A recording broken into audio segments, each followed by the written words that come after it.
Well, good morning, everyone. I want to welcome you to Landing Place Church one more time. Whether you're here live, on demand, whether you're here streaming, we're so glad that you're with us. We're in week 3 of a series called Heaven. 3 out of 4. We've been asking 2 questions around this huge topic of heaven. Number 1, is it real? Number 2, is it for me? We've been exploring those 2 aspects of this huge topic called heaven.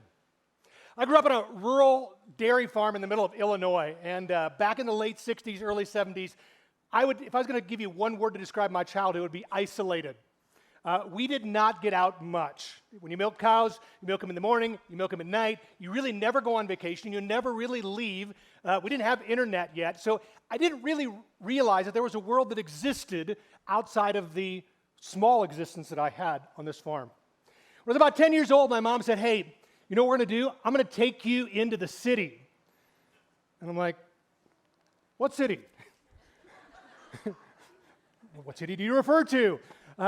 She goes, "Chicago." And Chicago was about 100 miles from where I grew up. My grandfather had gone to dental school in Chicago. My mom had gone to nurses training in Chicago, but I had never really been I'd hardly been out of the county that I grew up in, let alone anywhere else. And so I was all for that. I didn't love the farm growing up, but I didn't really know what else was out there. So we rode the train into the city, and as we came into the city, we came in to the station, and I remember walking up the stairs onto the streets of Chicago for the very first time. Anybody old enough to remember The Wizard of Oz? Do you remember about halfway through where the house fell on one of the witches, and the door opened up, and it went from black and white to color? All right, for those of you old enough to remember, that was my experience stepping onto the streets of Chicago. I had no idea. I had no idea that this existed. I had no idea who was keeping this from me. But I immediately felt at home. I thought, oh my goodness, this is where I belong. These are my people. This is where has this been my entire life? I didn't know what I didn't know. I had no idea that this existed because I had no paradigm of seeing it before. I had no paradigm of experiencing it. About 10 years later, I would follow in my family footsteps, apparently, and go to optometry school on the south side of Chicago and spend 4 years in the city, absolutely loving every minute of it. I share that because I think heaven for a lot of us, whether you're a believer today or whether you're somebody investigating faith, and if you are investigating faith, I want you to know that you're super welcome here to ask questions and try to figure out what in the world this is all about. But this concept of heaven, most of us, even as believers, we can't imagine and we don't really know what heaven's going to look like. But if we did, my guess is we would look a lot more forward to it than we think. Paul said this in 1 Corinthians 2:9. "No eye has seen, no ears heard, no mind has even imagined what God has prepared for those who love Him." Heaven is so amazing that we can't even imagine. The big idea really for this whole series is this: heaven is more spectacular than anything we could possibly imagine. And yet when I talk to believers about heaven, hey, what do you think heaven's going to be like? You know what I get? Well, I'm probably going to be kind of that fat angel sitting on a cloud, playing a harp, got a halo, got a white robe, never-ending church service. I'm like, no wonder you're not looking forward to it. Nobody's looking forward to that, right? And I have to ask myself that question as a teacher of God's Word, because God talks about heaven a lot. There's 500 and some references to heaven in the Bible. And if heaven was God's idea and His design, and He writes a lot about it, why, particularly for those of us who are in church, why don't we have a better picture of what heaven is? And you know what? I'm going to own this myself. I've been lead pastor. I've been in ministry about 16 years. I've been lead pastor 10 years. We have never done a series on heaven here at Landing Place Church until this series, ever. So you know what? My bad. I'll own that. But after this series, y'all better be excited, all right? So that's all I'm saying. Because, I have dispensed my duties. Why is that? Well, I think there actually really is another good reason. There's an enemy who does not want us to know what heaven is like. And I don't want to discount this. I don't think everything in the world is spiritual. I think sometimes in faith we ascribe everything to the spiritual. Sometimes I think we over-spiritualize things. Sometimes I think we under-spiritualize things. But this is one that I do think has a spiritual root. The enemy has been in the heaven that we are going to go to. He was worship leader there, and he got kicked out, and he's still a little upset. And the last thing he wants is for you and I to grab a hold of what heaven really looks like. Because he knows that if we actually get a glimpse of heaven, we will be so heaven-focused that it will change the way we live on earth. And if there's one thing the enemy does not want you to do, is to change how you live on earth. The enemy wants you to believe that this life, you should be trying to make heaven in this life. And you need to work harder and make more money and buy more stuff, and you want to create heaven here because he doesn't even want you to think about what's going to go on there. So we've been starting to just talk about what does God say about heaven. Now, a lot of what we're getting is out of a book called Heaven, not particularly uniquely titled, by a guy named Randy Alcorn. And if you really want to dig deep in this topic, if you really want to study this topic, I would never elevate his book above the Bible. What I tell you he does is he takes virtually every reference in the Bible to heaven and puts it all in one place and puts some commentary around it. And so we're doing our best to kind of summarize 508 pages into 25-minute segments. So, little review previously on heaven. We learned week 1 that there are 3 phases to earth that encompass in this book we call the Bible. There's 1,189 chapters in here. The first 2 chapters are all about the past. It's all about the Garden of Eden, Adam and Eve, heaven on earth. The last 2 chapters, which we began to talk last week, is the future heaven, the future earth, the new earth, but the 1,185 chapters in between the first 2 chapters and the last 2 chapters is the present earth, which we're incredibly familiar with. Most believers have no concept that there's actually 2 levels of heaven as well, or 2 phases, I would say, as opposed to levels. Phases is a better word. The 2 phases of heaven is right now. If you died right now as a believer, where would you go? You would go to what we call the present or the intermediate heaven. And we've learned over the last few weeks that this is a layover, all right? This is a stopping point. This is a place you go until we get to those last 2 chapters where actually what we picture as heaven, somewhere outside of earth, actually comes down to earth. And God restores the earth, and we will spend all of eternity on a very earth-like planet. Not my idea, God's idea. So everything you enjoy right now on earth, you will get to enjoy in heaven, but it will be upgraded. And we're going to talk about that next week. So today, I want to go into one aspect of the new heaven, and that's a new city in the new heaven. Life in the city. Where are my city people? There were like 3 of you last time. Yeah, same 3. Thank you. Appreciate that. For those of you who are not city people, there's reasons for that, right? There's reasons you don't love the city, and you're going to find that in the new city, in the new earth, the new heaven, you're going to like this city. But you don't have to live in the city if you don't want to. All right? But you're going to want to. All right? All right, so let's talk about the new city. The new city is the new Jerusalem, the new Jerusalem. Let's pick it up in Revelation, the last 2 chapters of this compendium of books we call the Bible. Revelation 21:10. This is John talking. This is a disciple John, not John the Baptist. John, who wrote the book of John, the one who Jesus loved. Toward the end of his life, he was exiled into an island of Patmos, which is in the Mediterranean, and God gave him a glimpse of the intermediate heaven and the new earth heaven.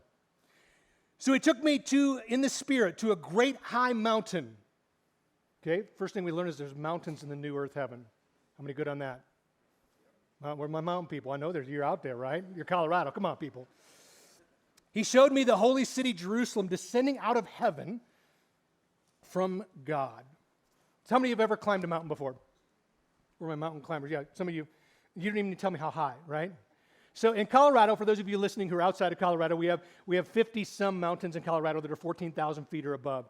I had the opportunity to climb Long's Peak about a decade ago when I was in far better shape and younger. And it's always fascinating when you climb mountains. People eat the weirdest things. They get this gel stuff and they eat just like horrible food. I prefer those little red energy sticks, Twizzlers, you call them. Every mountain I've made it up has been Twizzlers related, is fueled. And the good news is in the new heaven, there's going to be mountains. And get this, you're going to be able to climb the mountain, and it's not going to be tiring. Like, you're just going to be able to just like a little mountain goat. How many think that's cool? If you've ever climbed a 14, it's like, this is fantastic already. You can stop there, I'm happy. But a new city comes out, and I didn't really understand this concept of the New Jerusalem and how significant Jerusalem is in the history of the world until I actually went to Jerusalem last year. And when we went to Jerusalem, all of a sudden it really clicked for me why this is such a big deal. Because when you're in Jerusalem, they make a pretty big deal out of Jerusalem. But Jerusalem is actually the hub of the three major world religions. I don't know if you know that or not. Jerusalem is the most hotly contested piece of real estate probably in the entire world. All right? Islam, which you may think we have nothing in common with Islam. Actually, we do. All the way up through Abraham, we are on the same page. All the way up to Abraham. They just simply believe that Isaac formed Judaism and eventually Christianity, and Ishmael formed the Islam faith. And so up until then, we agree. It was on this place where that gold dome is, and by the way, that gold dome is not Christian. It is Islamic. This is a mosque. It was underneath that gold dome that both Christians, Muslims, and Jews believe that this is where Abraham walked his son Isaac up to when God said, I want you to sacrifice your son. He went up to Mount Moriah. That was actually at this point. And they actually believe that this mosque is built over the altar on which Abraham was going to sacrifice Isaac. This links all three of the major world religions in that spot: Islam, Christianity, and Judaism. So many significant things happen in this city. This is where the city of David is. This is what they call Mount Zion. It goes by so many different names. This is where Solomon built the temple. This is where Jesus taught. This is where Jesus was tried and eventually executed just outside the city gates. Jerusalem is the hub of everything that happens. And it's interesting that at the end of time, the new Jerusalem is going to come and occupy the place where the current Jerusalem is. And that's pretty significant. Even Abraham, thousands of years earlier, wrote this, and I think this is significant. Hebrews records it, Hebrews 11:10. Abraham was confidently looking forward to a city with eternal foundations, a city designed and a city built by God. So this new city is it's going to be amazing, and it's going to come down out of the intermediate heaven, and it's going to sit where the current Jerusalem is sitting. It's going to overlay this new city, but the city's going to look a lot different. In this city, there is lots of bling. Lots of bling. Where are my bling people? Come on, be proud. For all you bling people who try to justify it in your own mind, I'm going to give you some reasons to justify it today, okay? I'm going to affirm you in your love for bling. What am I talking about? Let's read. Revelation 21:11 and 19 through 20. The city, it shone with the glory of God, and it sparkled like a precious stone, like jasper as clear as crystal. The wall of the city was built on foundation stones inlaid with 12 precious stones. The first was jasper, second sapphire, third agate, fourth emerald, fifth onyx, sixth carnelian, the seventh chrysolite, the eighth beryl, the ninth topaz, the 10th chrysoprase, the 11th jacinth, and the 12th amethyst. Who's wearing a piece of gold or something with a jewel in it today? Anybody? I got some. Anybody? Everybody? Anybody? Okay, yeah. Isn't this interesting social construct we have? We dug stuff up out of the ground. And you wear it. Why? Like whoever thought that was a good idea? They dug stuff up out of the ground. They polished it off a little bit, they cut it down, and you all are wearing probably either some gold today or maybe some jewelry, some gemstones, maybe a diamond for some of you ladies. Kind of interesting. Like all over the world, people do this. And the question is why? Why do we do that? And I believe that God has given us a foretaste of what heaven's going to look like. One of the reasons that we hold gemstones and gold, if you look at two things that do not lose their value over the history of the world, they're gemstones and gold. Markets can go up and down, everything can move around, but gold and gemstones have always held incredible value over time. And you have to ask yourself the question, why? But I believe it's because it's part of the new heaven. That God wants to give us a glimpse on earth, just a little peek into what heaven looks like. When you look at your ring and you look at it sparkle, how many ever notice that it sparkles more in the jewelry store than at home? Anybody notice that?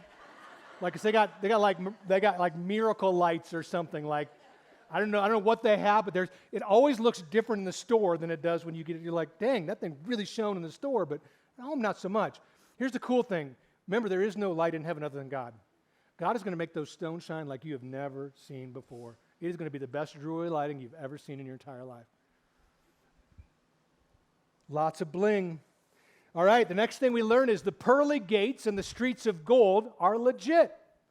This is one thing you've probably heard over your lifetime. Well, I hear there's pearly gates and I hear there's streets of gold. Actually, this is scriptural. This is really, really true. Let's read. It says this, the 12 gates, so there's a walled city and there's gates in the city, just like there's gates in the city of Jerusalem now, were made of pearls. Get this, each gate made from a single pearl. And the main street was pure gold, as clear as glass. Now, I don't know exactly what the gates and how big they're going to be and how big the walls are. Well, I actually know how thick the walls are going to be, but I don't know how big the entryway is going to be. But I know how big they are now. I've stood there, and they're massive. Like the gates in Jerusalem now they're massive. I mean, they go up to the roof, and they're wider than I can touch on either side. Can you imagine one big pearl taking up that whole space? Like, can you even, how big a clam does that come out of, right? I mean, that's a big, big thing. Gold, man. Gold bar. We got a gold bar. This is a tiny piece of gold bar. This is a paving stone in heaven. Anybody know what a gold bar is worth these days, roughly? Yeah, about $750,000. How many of you would you like a few gold bars to your credit, right? I mean, you could do a lot with like a half dozen gold bars, right? This is a paving stone in heaven. The streets are lined with these. They're everywhere. They're commonplace. They're pavement. All the gold in the world. The things that we value so much, that ring you're wearing that is so valuable and that you paid so much money for, at the end of the day, we learn that, again, it's just a foretaste of heaven, that in heaven, gold is paving. And it's just streetwear. And you begin to get a glimpse of how just glorious and how amazing and how rich and how lush heaven really is. Now, let's say you owned a half dozen of these gold bars. Where are you going to keep them? Really? You're going to put a safe in your house? You're going to bury them in the backyard? You're going to put them in a safety deposit box at a bank? Like, where are they safe? Where could you keep these without having them stolen from you if anybody knew about it, right? Millions of dollars worth? You may not realize this, but heaven has an incredible security system, all right? You got to have a security system, right? So let's talk about the security system in heaven is unreal. Let's listen. And I want you to pick up on one word as I read this whole next section, and it's the word 12. 12. Revelation 21, 12 through 14 and 17 to 18. The city wall, so the wall that's around the city of Jerusalem, was broad and high, with 12 gates, 12 ways in and out of the city, guarded by 12 angels. And the names of the 12 tribes of Israel, all right, these would be back to mostly Jacob's sons, but not all, were written on the gates. The wall of the city had 12 foundation stones, and written on them were the names of the 12 apostles. These would have been Jesus' 12 disciples. There were 3 gates on each side, east, north, west, and south. Then he measured the walls, and he found them to be 216 feet thick. 216 feet, according to the human standard used by the angel. You know how big 216 feet is? That's from where I'm standing to that back wall, for those of you here alive, about 3 times that width. That's a thick wall, right? Ain't nobody jumping over that wall easily, right? Security's a big deal for us in this world. Some of you just sent your kids back to school, and you have concerns for their safety. I have concerns for my kids' safety. It would appear that lately around here, particularly in Colorado, nowhere is completely safe. I no longer feel completely safe sending my child to school. I no longer feel completely safe walking into Walmart. I no longer feel completely safe walking into a King Soopers. Why? Because in every instance, there's been somebody in this state that we live in who's gone in and created very, very unsafe places, right? We live in a really, really fallen world. The great news about heaven is you never have to worry about your security. This is the safest place you will ever be. There's nobody trying to get in. There's nobody trying to hurt you. There's nobody trying to damage you. We will finally, at last, rest securely in the fact that we have nothing to worry about. There are no predators in heaven. And what an amazing thing that's going to be. Now, I said 12. You notice you got 12 angels, 12 gates, 12 apostles, 12, which, you know what this means? God did not switch over to the metric system. No. I totally remember when I was a little kid, I was like second grade, and they go, hey, everybody switch to the metric system. Everybody. We're like, all right, so we had to learn kilometers, we had to learn all this. Somewhere in my childhood, it completely fell off the rails, like completely fell off the rails, and they decided to stay on 12 base, which I think is wise, because God apparently uses 12 base in heaven. All right? 12 is big for God. He's still using yardsticks. And so, notice even the yardsticks are made of gold. I don't know if you'll notice that in just a minute. 12 is an interesting number. It signifies the perfection of government or rule. And I don't know about you, when I think of government and rule, I think corruption. I mean, it's hard not to put those two things together, right? When we think of governance, we think, oh, man, there's going to be governance, there's going to be rule, there's going to be politicians. Not really. There's going to be perfection in rule. You see, none of us have ever lived under a government that has been perfect. None of us have ever lived under a government that's been completely people-serving and not self-serving. None of us have ever been in there, but there will be rule. There will be government in heaven, but we're going to like it because it's going to be for us. And it's interesting, 12 is a product of 3 and 4. 3 is a number of the divine, Trinity, Father, Son, Holy Spirit. 4 is a symbol of the earth. And so you have these like 4 seasons, spring, summer, winter, fall, and you marry these two things together and you find that now we'll have perfection and earth mixed together. It's an amazing thing. 12 comes up over and over and over and over again. This will be the most secure place you've ever seen. It's got nice big walls and great governance. The next thing we learn is this: it's the largest 3D experience ever. How many of you ever been to one of them 4D theaters, like at Disney, right, where they squirt you with stuff and stuff under your feet? Go back to 3D, all right? The angel who talked to me held in his hand a gold measuring sticks. Even the yardsticks in heaven are made out of gold, all right? To measure the city, its gates, its walls. And when he measured it, he found it was square, actually cubic, as wide as it was long. In fact, the length and the width and the height were 1,400 miles each. 1,400 miles. 1,400 miles. Let's get a picture of how big 1,400 miles is. Because I think part of your concern, you city people who don't like city, is the fact that you're going to feel crowded. You're going to be on top of one another. You're going to be in a tight apartment. I don't like people that well. I want a little space. Let me get you a feel for just how big. This is just the new city on the new earth. It's not the whole new earth. It's just the new city on the new earth. Let me get you a picture of the United States. This is 1,400 miles square. Just to get a feel for how big this really is. You'll see that it takes up, I don't know, could we call that 2/3 of the United States, ish? But what you don't take into account is, not only is it 1,400 feet wide by 14 feet high, it's also 14 feet going up. Now, when you're in a plane, and you hit your cruising altitude at about 35,000 feet or so, you are roughly 5 miles up in the air. It goes 1,395 miles higher than you are when you are in a plane. Do you begin to get the feeling of how big this thing really is? It's massive. You're not going to be on top of people. You're going to have your own space, all while living in the city. Now, the cool thing about this city, it's a beautiful city. It's actually got a water feature. Let's listen about the water feature. Then the angel showed me, these are for those of you beach people, right? All right, we're going to catch all of you before it's all over. Then the angel showed me a river with the water of life, clear as crystal, flowing from the throne of God and of the Lamb of God. And it flowed right down the center of Main Street, right across the gold, right? There's water in heaven. Shavian read last week that in the new earth, the sea has disappeared. One of the things you may have read is the New Jerusalem came down and the sea had disappeared. When he says the sea has disappeared, what does it mean? Because some people interpret that to mean there is no water in heaven. There is no oceans in heaven. There is no beach in heaven, which would be really problematic. But what seas were put in place for, if you really go back to Genesis, seas were to separate people. The seas separated the land. The seas separated countries. And so, when they say there was no sea in heaven, what they're actually referring to, it doesn't say there's no water in heaven.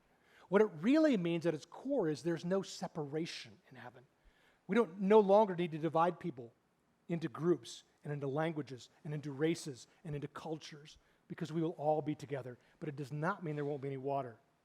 When I got back from sabbatical, I walked to the office one day to go to work, and all of a sudden we had a water feature right in our front right out here. And it was a little fountain that was bubbling up, and it was like really cool. It was much higher than this. We didn't get a picture when it was at full bore. It was like 6 feet in the air, and I thought, wow, while I was gone, they put in a fountain. I like water, and that's pretty cool. Little did we realize that actually somebody came with a hacksaw and cut off our backflow on our irrigation and stole it, and this was the product left over. We lost about $30,000 plus. But we convinced Bet, because Bet walked up while we were there, that this was really a heavenly thing and a foretaste of heaven. And so he was washing his feet in the stream that flowed from the throne of God. So there's that. Next thing we learn about this new city is Fruit's reputation is restored. Fruit's reputation is restored. On each side of this river that came down through the middle of a city, down through the street of gold, rivers flowing, there were trees on each side of life bearing 12, there it is again, crops of fruit, with a fresh crop every month. The reason I say fruit is redeemed is because if you go back to the Garden of Eden, what did Adam eat that actually, and Eve, brought sin into the world? What kind of fruit was it? Yeah, everyone says apple. Apples get a bad rap, I'm telling you. Apples are never, ever implicated in the book of Genesis. It never, ever says it was an apple.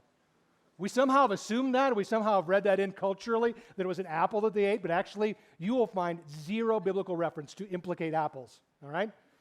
But it was a piece of fruit, I'm going to give you that. I like to think it was a fruit I don't like dates, or figs, or prunes, or raisins, all the dried fruits, right? But it's interesting, in the new heaven and the new city, fruit is completely restored. That which brought sin into the world is now growing on each side of this river. So number one, we're going to learn this next week, but there's food in heaven. Number two, we're going to learn there's a sense of time in heaven. It's that every month. You know, sometimes we just think that in heaven things are just timeless. There's no, because it's eternity, there's no track of time. Actually, this indicates there's absolutely a track of time. Every month.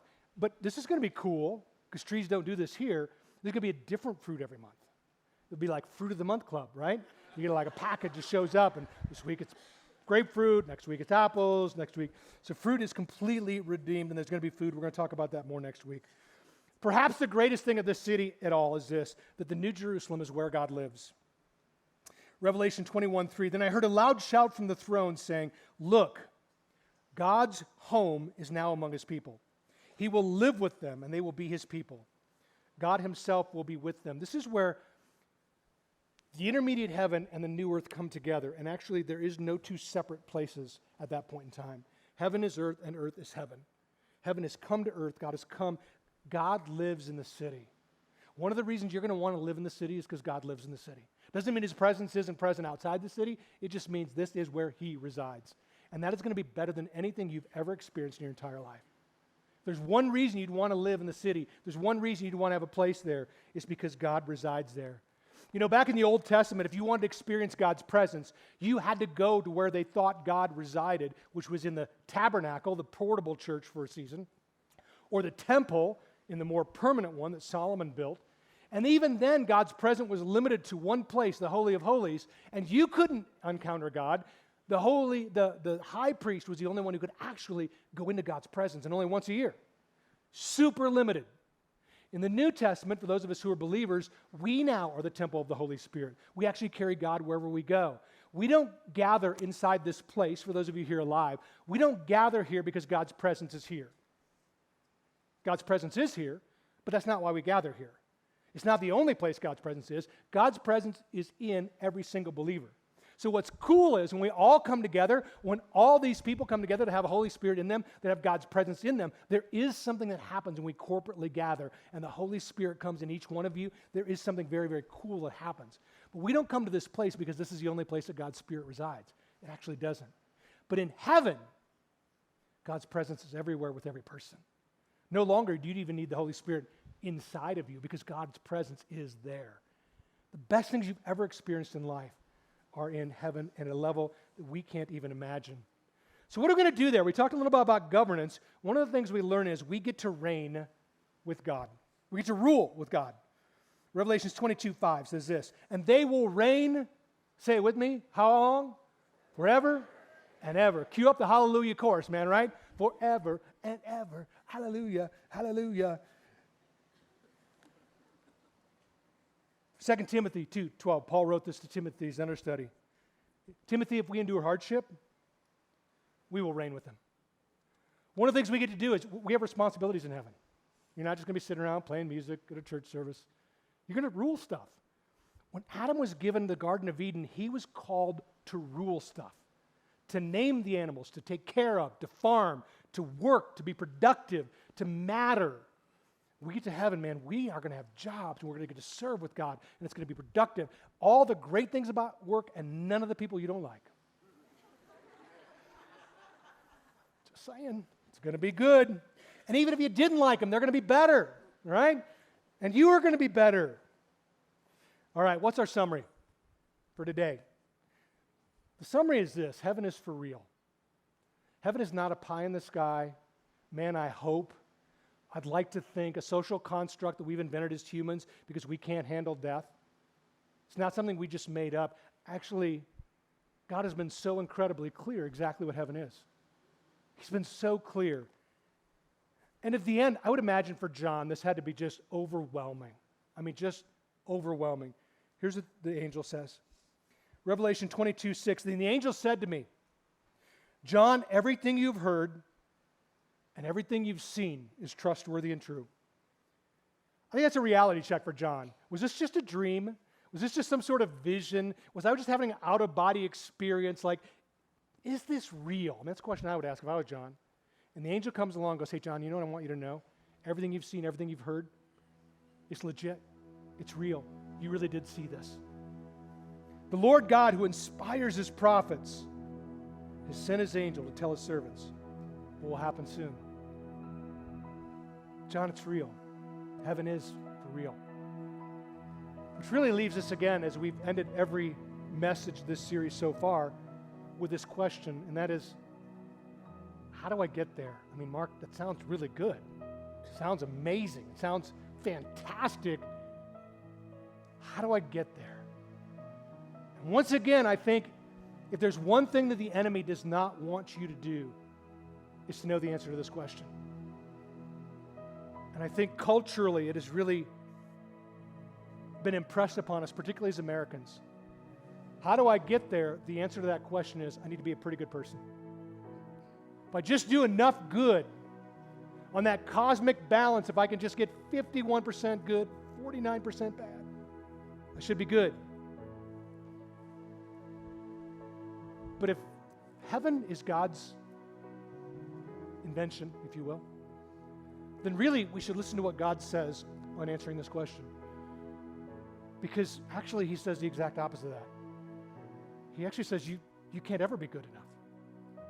The standard is perfection. We've all fallen short, but I'm going to give you another way. God said, I want you to be sure that you know that you know that you know the answer to this question. You are separated from me because of something called sin, and every single person is guilty. But I sent my son Jesus to pay a price that you owe so that you don't have to. I sent Jesus so that you would not be separated from me forever, but that you could say, I'm going. For those of us who are believers, we know that the answer to this question, how do I know and how do I get there? We say yes to Jesus. We say yes to his payment for our sins. We say yes to his forgiveness. We say yes to relationship. That sounds pretty narrow and it sounds pretty exclusive, but actually it's an invitation that's open to every single person in the world. It doesn't make any difference how bad you've screwed up. It doesn't make any difference the color of your skin or how much money you have. The invitation is open to every single person on the planet. The only reason you will not be going to heaven is because you have chosen to say, you know what, God, thank you for the offer. Thank you for the offer of the gift, but I'm good. I would just as soon be separated from you forever. I don't know why anybody would choose that, but God gives you that option because he loves you enough to leave the choice to you. So there will not be a day where God is saying, I want that one, I want that one, I want that one, I want that one. It's not up to God at this stage. God has made a way. It's now up to every one of us on whether we've said yes to Jesus. For some of you, you know that you have. And for some of you, you're really not sure today. And if you're not sure or would like to be sure, I want to give you that opportunity today because you can have a conversation today, right now, with God that will change your answer to this question. So I'm going to ask you to close your eyes, if you would, for just a minute as we wrap up. God, first of all, we just thank you for the truth of your word. God, we thank you that you love us, and we thank you that you have made a way for every single one of us to enjoy this amazing, amazing city on this amazing new earth. We cannot wait. But God, as we talk about whether we are going there or not, it really comes down to this. Have we received a gift that you're offering? The gift of forgiveness. The admission that we're sinners and that we're separated from you by our sin. The recognition that you sent your son Jesus to die and to come back to life to pay for our sin. And to say yes to that. Romans 10:9 and 10 says this. If you openly declare that Jesus is Lord, you believe in your heart that God raised him from the dead, you will be saved. For it is by believing in your heart that you're made right with God, and by openly declaring your faith that you're saved. God, today, for those of us who have never done so, we openly declare that you are Lord. We openly declare that you lived and that you died really for one reason, and that was to set us free and to allow us to spend eternity with you. And today we're saying yes. Today we're declaring you are the only way to heaven. And we receive that. And we look forward to spending all of eternity being in the presence with you, God. We love you. We ask this in Jesus' name. Amen.